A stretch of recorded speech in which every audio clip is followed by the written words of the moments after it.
اعوذ باللہ من الشیطان الرجیم بسم اللہ الرحمن الرحیم یا ایھا النبی اذا طلقتم النساء فطلقوہن لعدتہن، اے نبی جب آپ لوگ اپنی عورتوں کو طلاق دیں. اب دیکھیے یا ایھا النبی واحد، طلقتم النساء فوراً جمع کا صیغہ، اس لیے کہ حضور سے تو یہ متعلق ہی نہیں ہے. حضور کو تو مسلمانوں کے نمائندے کی حیثیت سے اور معلم کی حیثیت سے اور ہادی کی حیثیت سے خطاب کیا گیا، اصل میں مسلمانوں سے ہے کہ جب تم طلاق دو اپنی بیویوں کو فطلقوہن لعدتہن، تو ان کی عدت کے حساب سے طلاق دو. عدت جو ہے وہ ایک تو یہ کہ طہر میں طلاق دی جائے، حیض کی حالت میں نہ ہو، اور پھر یہ ہے کہ اگر دینی ہی ہے تو پھر اس کے بعد بھی جو طلاق دی جائے وہ بھی پھر طہر کی حالت میں دی جائے. اس طریقے سے جو بھی قوانین ہیں. وَأَحْصُوا الْعِدَّةَ، عدت کا پورا لحاظ رکھو. وہ عدت اس طریقے سے بھی ہے کہ مطلقہ جو ہے جو عدت اس کی ہوگی اس کے اندر وہ کوئی اور شادی نہیں کر سکتی، البتہ عدت پوری کرنے کے بعد وہ آزاد ہوگی. عدت اس اعتبار سے بھی ہے کہ اگر طلاق رجعی ہے تو وہ اسی عدت کے اندر شوہر واپس اپنی بیوی کو لوٹا سکتا ہے، اور اگر وہ ایک یا دو طلاقیں تھیں، طلاق بائن ہو گئی ہے، ان کے درمیان سیپریشن ہو چکی ہے، تب بھی وہ بغیر کسی اور حلالے وغیرہ جس کو ہمارے ہاں کہتے ہیں کہ عورت کے لیے ضروری نہیں ہے کہ وہ کسی اور سے نکاح کرے پھر وہ طلاق دے تو سابق شوہر سے اس کا نکاح ہو، بلکہ یہ کہ وہ دوبارہ نکاح کر سکتے ہیں اگر صرف دو طلاقوں کے بعد عدت ختم ہوئی تھی. تو یہ تمام قواعد و ضوابط ہیں. واتقوا اللہ ربکم، اور اللہ کا تقوی اختیار کرو جو تمہارا رب ہے. لا تخرجوہن من بیوتہن، انہیں مت نکال باہر کرو ان کے گھروں سے کہ بس غصے میں آئے ہوئے ابھی طلاق بھی نکل جاؤ میرے گھر سے. یہ نہیں، یہ قطعی غلط بات ہے. اس کی عدت ہے اور اس عدت کے اندر وہ تمہارے ہاں رہ سکتی ہے، تمہیں رکھنا ہے اسے اپنے ہاں. ولا یخرجن، وہ خود بھی نہ نکلے، الا ان یاتین بفاحشۃ مبینہ، البتہ اگر کوئی کھلی بے حیائی کی بات ہوئی ہے، کوئی بدکاری کی ہے عورت نے، وہ معاملہ اور ہو سکتا ہے کہ اس میں کوئی سختی کی جائے، عام حالات میں نہیں. وتلک حدود اللہ، یہ اللہ کے حدود ہیں.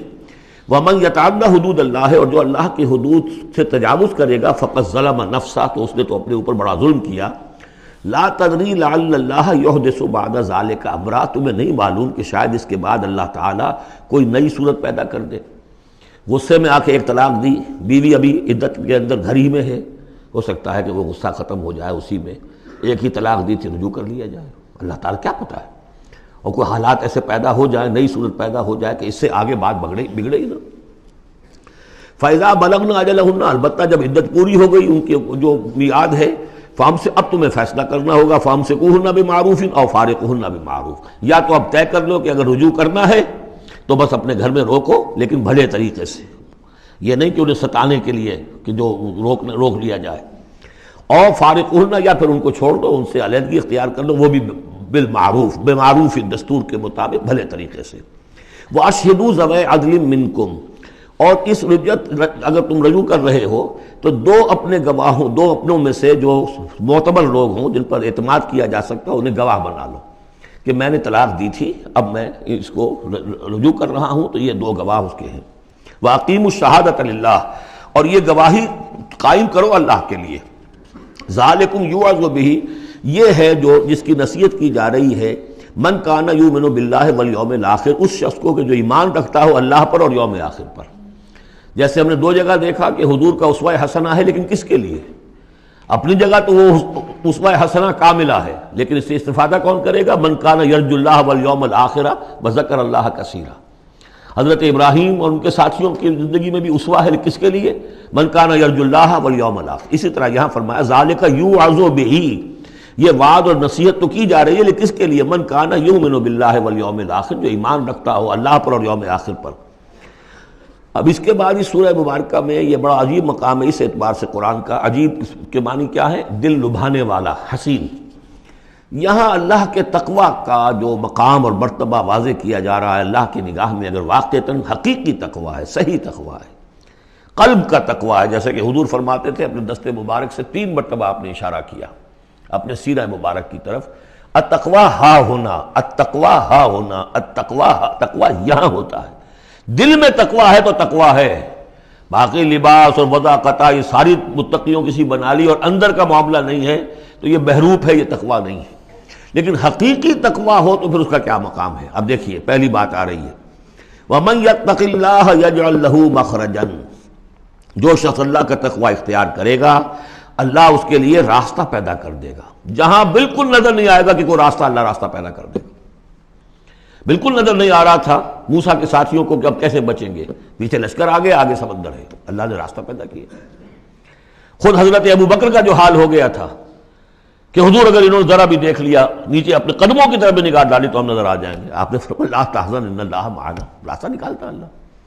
پھر حضور گئے طائف، لیکن وہاں سے خالی ہاتھ آئے. مدینے میں اللہ نے خود ہی کھڑکی کھول دی، 6 آدمی ایمان لے آئے، آپ گئے ہی نہیں اور وہاں انقلاب بھی آ گیا. عظیم. اس اعتبار سے اللہ مخرج پیدا کرتا ہے. تم صحیح طریقے پر چلتے رہو، تقوی اختیار کرو، صحیح راستے پر جد و جہد کرو، یہ کام اللہ پر چھوڑو. کب اسے منظور ہے اس کا کامیاب ہونا؟ جب ہوگا وہ راستہ ایسا کھول دے گا کہ تمہیں گمان بھی نہیں ہوگا. وَيَرْزُقْهُ مِنْ حَيْثُ لَا يَحْتَسِبُ، اور اسے رزق دے گا وہاں سے جہاں سے اسے گمان بھی نہیں ہوگا.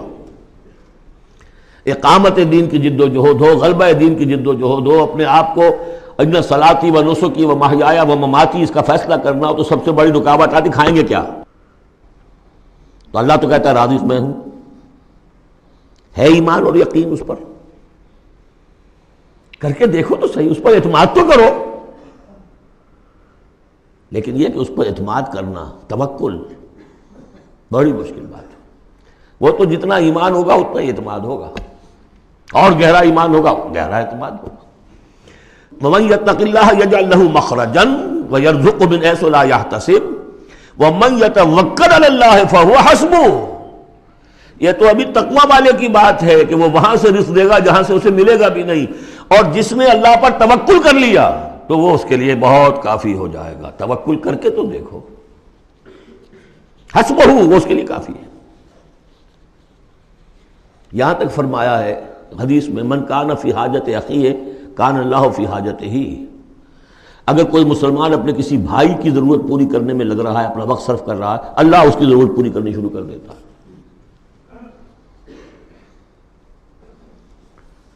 فکر ماں در کار ماں آزار ماں، کار ساز ماں بے فکر کار ماں. یہ فارسی شاعری کے اندر یہ دینی حقائق ہیں. کار ساز ماں بے فکر کار ماں، میرا کارساز میرے کاموں کی فکر کر رہا ہے، میں نے اپنے آپ کو اس کے کام کے لیے لگا دیا.